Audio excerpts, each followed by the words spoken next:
అన్న ఒకటి స్ట్రేట్‌గా చెప్పండి. బీజేపీ రాష్ట్ర అధ్యక్ష పదవి సీనియర్‌లకు అంటే ఏబీవీపీ, ఆర్ఎస్ఎస్, బీజేపీలో ముందు నుంచి ఉన్నటువంటి వాళ్ళకి ఇవ్వాలా?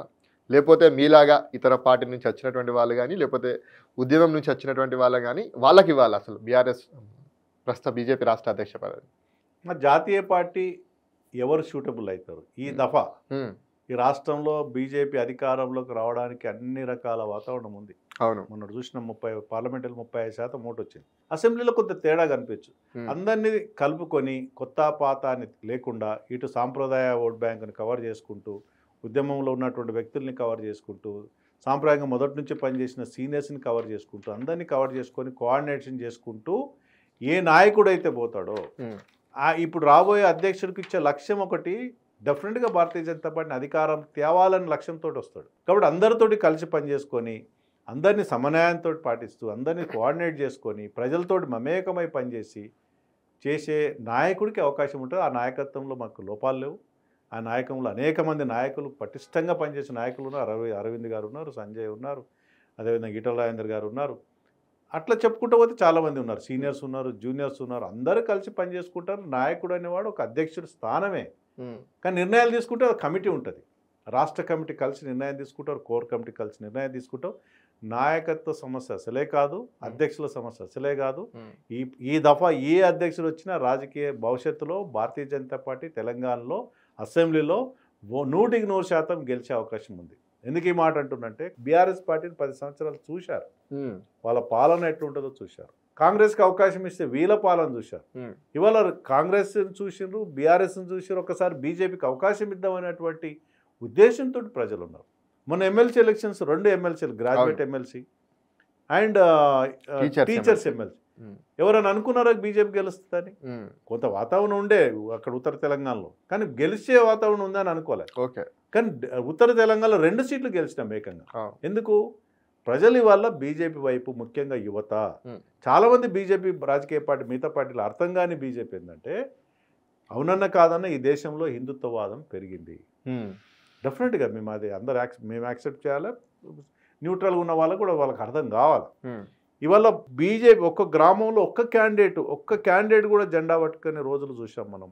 అవును. ఇవాళ కనీసం ప్రతి గ్రామంలో కనీసం 100 మంది యువత జై శ్రీరామ్ అని అంటారు, భారత్ మాతాకి జై అని అంటారు, జై శివాజీ అని అంటారు, శివాజీ విగ్రహాలు పెడతారు, పండగలు వస్తే బ్రహ్మాండంగా పండగలు చేస్తారు, శ్రీరామనవమి చేస్తారు, అదేవిధంగా హనుమాన్ జయంతి చేస్తారు, అదేవిధంగా పండగలు అంటే ముఖ్యంగా గణేష్ ఉత్సవ కమిటీ పేరు అనేక కార్యక్రమాలు చేస్తారు. ప్రత్యక్షంగా పరోక్షంగా ఈ కార్యక్రమాలు, ధార్మిక కార్యక్రమాలు అన్నీ కూడా బీజేపీకి బలమే. అది చాలామందికి అర్థం కాదు.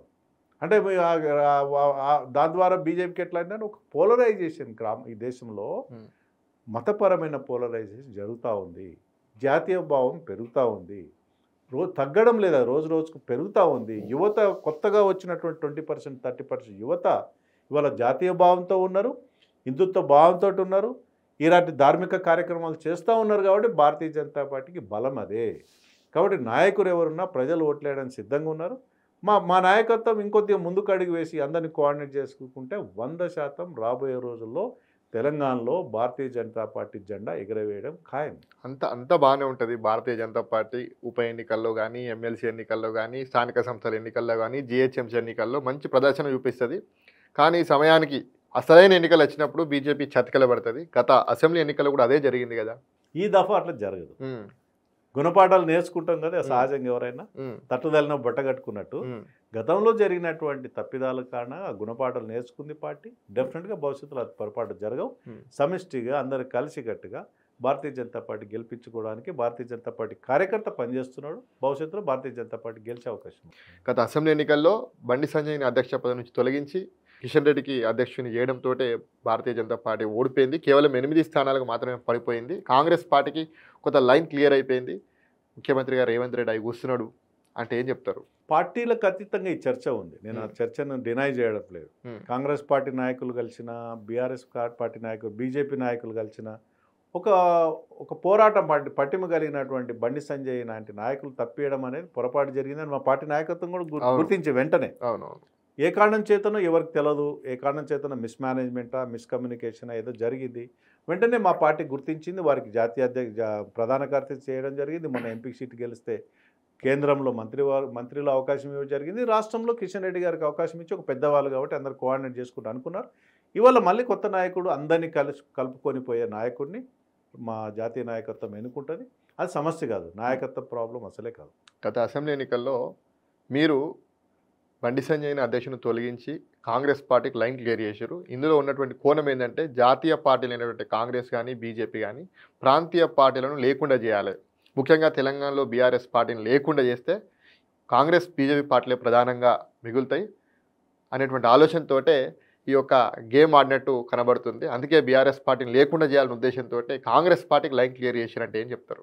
భారతీయ జనతా పార్టీ కాంగ్రెస్ పార్టీ పాము ముంగీసలాగా ఉంటాయి. అయితే ఉంటే మీరు ఉండాలి, లేకపోతే నేను ఉండాలి. ఉత్తర దక్షిణ ధృవాల్లాగా ఉంటాయి, తూర్పు పడమరలాగా ఉంటాయి. అవి ఎన్నడూ వీళ్ళ సిద్ధాంతం వాళ్ళ సిద్ధాంతం వేరు, ఈ లక్ష్యం ఆ లక్ష్యం వేరు.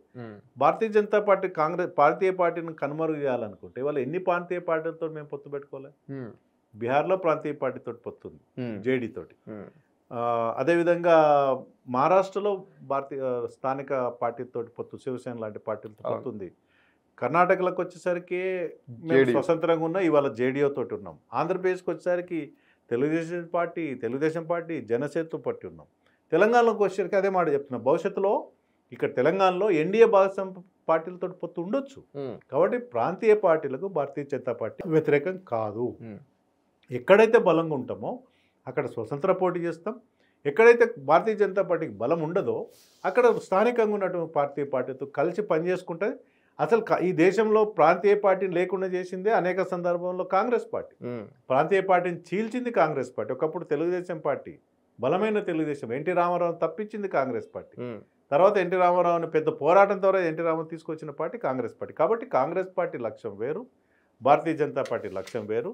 ఎక్కడైతే స్థానిక పార్టీలో ఉంటాయో బలంగా ఉంటాయో వాళ్ళతో కలిసి పనిచేసుకుంటాం. మాకు జాతీయ భావంతో ఉన్నటువంటి పార్టీ కాబట్టి కొన్ని సందర్భంలో మా సిద్ధాంతాలకు అనుగుణంగా పనిచేసే జనసేన లాంటి సనాతన ధర్మం పాటించే జనసేన లాంటి పార్టీలు మాతో కలిసి ఉంటాయి, భవిష్యత్తులో కూడా కలిసి పనిచేస్తాయి. ఓకేనా? ఇంతసేపు మీ యొక్క చాలా అమూల్యమైనటువంటి సమయాన్ని మాకు కేటాయించి చాలా అంశాలు మా యొక్క ప్రేక్షకులకు మీరు తెలియజేసినందుకు మీకు ప్రత్యేకించి మా విక్రమ్ టీవీ తరఫున, మా ప్రేక్షకుల తరఫున మీకు ప్రత్యేకించి ధన్యవాదాలు తెలియజేస్తున్నాను. Thank you Akshay. ఈ విక్రమ్ టీవీ అనేది ఒక ప్రజల పక్షాన, ప్రజలను గొంతై ఇంకా ఎదగాలి, ప్రజలకు నిత్యం ప్రతి ఇంట్లో విక్రమ్ టీవీ చూడాలని కోరుకుంటున్నాను. థ్యాంక్ యూ అన్న.